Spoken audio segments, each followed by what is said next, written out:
The film opens in the world of Free City, a video game where players can take part in action-packed missions, like spy jobs or bank robberies. The biggest players are the ones that wear sunglasses, as it gives them an advantage over other characters. Among the many non-player characters, there is a guy, a bank teller who enjoys his mundane and routine lifestyle. He works with his best friend, a security guard named Buddy, and they always have to play the part of helpless bank employees when they get robbed. Elsewhere in Free City is a sunglasses character called Molotov Girl, who is interrogating another player for info on an artifact she is searching for. Afterward, she walks near Guy and Buddy as they walk home, and Guy hears Mariah Carey's Fantasy play.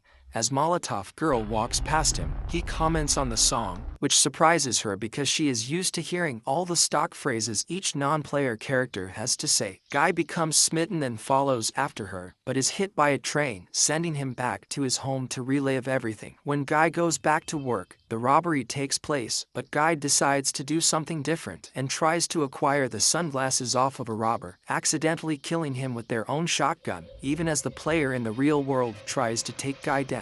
Then he takes the sunglasses and leaves the bank. When he puts them on, he sees various parts of the game highlighted to show what they are there for. He finds that he can pick up health boxes to fix himself up, and he continues to literally see the world through new eyes. However, when he tries to change things like his regular coffee order, the other non-player characters appear to get suspicious of Guy. Outside in the real world, the company behind Free City catches wind of Guy's activities, thinking he is a hacker who used a non-player character skin to take down other players. Keys and Mauser are two employees who go into the game as a stripper cop and a pink rabbit to confront Guy. They chase after him, but he got limited edition sneakers that provide him with high jumping skills. Guy tries to escape them by grabbing onto a wrecking ball, but he misses and falls, saving himself with a bubble suit. However, Keys and Mauser find Guy and kill him, thinking they have taken the hacker out for good. An interview is shown of Keys with Millie, as they are the masterminds behind the Free City game, before their current boss Antoine, who stole their code and bastardized the game into his own thing to create a soulless franchise. Millie visits Keys and plans to get evidence of Antoine's crimes, because she knows that proof of their code is hidden in a safe house inside the game, which she is trying to infiltrate while playing as Molotov Girl. Later, Guy finds Molotov Girl outside the safe house. Although he wants to join her in her mission in Elsewhere, he can't because he has a low level while she is at a higher level. Then, Guy starts taking on missions with the glasses and pulls off several heroic acts like returning stolen money and pulling kids away from traffic. Players in real life take notice, and Guy soon becomes a viral sensation called Blue Shirt Guy, even appearing as an answer on Jeopardy! Guy tries to get Buddy to join him after stealing another pair of sunglasses, but Buddy thinks it's too dangerous. Antoine catches wind of Guy and wants his employees to keep Guy on because of how popular he is. The company is set to launch Free City 2, which Antoine wants out in 2 days' time despite not being fully coded and still glitchy. And he makes it worse by telling Keys that the game is not backward compatible with the first game, so most of the characters won't return for the sequel. Guy gets to a high enough level that he goes to the safe house while Millie makes an attempt to get in there. Just as she is almost killed, Guy crashes through on a motorcycle and helps her fight off the villains before escaping on a hang glider. Later, the two hang out and eat the bubblegum ice cream, which both consider being underrated. Keys notices something unusual about the codes of the non-player characters. He brings the info to Millie, reporting that the barista in the coffee shop learned how to make a cappuccino through trial and error, while a blonde bombshell character wrote a book on gender roles after she encountered Guy and was influenced to follow her own path.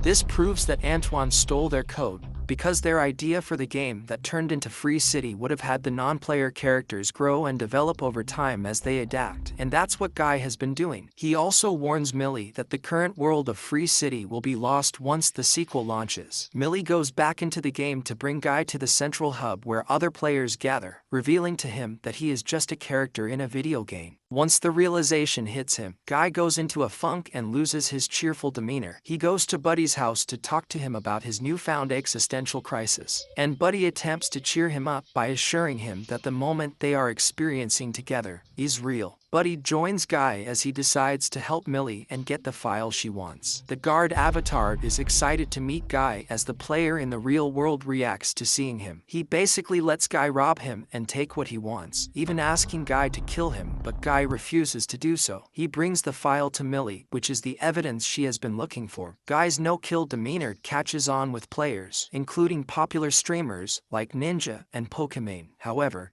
Antoine starts to get pissed off and thinks that Guy will ruin sales for Free City 2. Mauser suggests that they can reboot the server. Later in the game, Guy and Millie see the file, which contains information about an island that proves she and Keys are the masterminds behind the Free City game. Just as Guy mentions that he has seen the island before, the game is rebooted, which causes Guy to lose his memory. Millie is able to log back on, but Guy doesn't remember who she is. But she asks Keys for help, and he tells her that the character he made, that Guy, is based on a lovelorn non-player character who is always searching for his dream girl, and he just needs something to help trigger the code. Millie tried to bring back all his memories, and she managed to do that, including where he saw the island. The image of it is reflected off the blinds in his apartment, and with that info, Keys figures that the island is just beyond the city's horizon. Guy and Millie then round up all the non-player characters in Free City to inspire them to migrate to the island and follow their own choices instead of what they were coded to do. With all the non-player characters gone, the real players are left confused in the city, lonely. Antoine catches wind of Molotov Girl and learns that Millie is involved. He orders Mauser to delete her and Guy for good. Mauser starts to manipulate the game's environment. As Guy tries driving them outside the city, players all over the world are tuned in to watch the saga unfold. Keys intervenes and helps create a ramp to escape the destruction, all while the rest watch from afar. They make it to the beach, but Molotov Girl starts to get deleted while Keys helps create a bridge for them. Antoine then launches Dude, that is a bigger, stronger, dumber version of Guy that isn't fully finished, but is Antoine's last-ditch effort to get rid of Guy. Buddy arrives to help while Guy gets tossed around by Dude, but they can't stop the Dude. Guy takes Sunglasses, who is able to conjure up Captain America's shield, which surprises Chris Evans watching in a cafe. However, Dude nearly overpowers Guy until he puts the glasses on Dude, who now sees the world as Guy does. Guy and Buddy start running toward the island. At this point, Antoine starts to lose, but takes Mauser to the server room where he now plans to completely erase the Free City game. Mauser stops helping Antoine due to his loyalty to Keys, so Antoine begins smashing everything with an axe, causing the city environment to be deleted. The bridge is being deleted too, and Buddy doesn't make it far until he is also deleted, but he tells Guy that he has had the best day of his life thanks to him. Guy runs fast enough until he finally breaks through the barrier and makes it to the island, which is then revealed to the non-player characters and the players in the real world. Millie makes it to the almost totally destroyed server room and makes a deal with Antoine to let her have the code to the game, while he can keep the Free City name for sequels and spin-offs. Soon, Free City 2 launches to abysmal sales, and Antoine starts to face heavy scrutiny at work and in the media. The friends develop new game called Free Life, making the game they always wanted to make with more expansive environments and details. Now being more dedicated to the game, Millie must break up with Guy, but he completely understands and parts amicably with her. Millie then watches a video playback of Keys, describing that Guy's character was always going to fall in love with Molotov Girl because he created the algorithm for his attraction to her based on his own love for Millie. She realizes this and goes to see him in the town. Back in the game, Guy and Dude have become friends, but Guy misses Buddy. It turns out Buddy was brought back to life in the game, and the two best friends reunite. Buddy asks if they should return to work,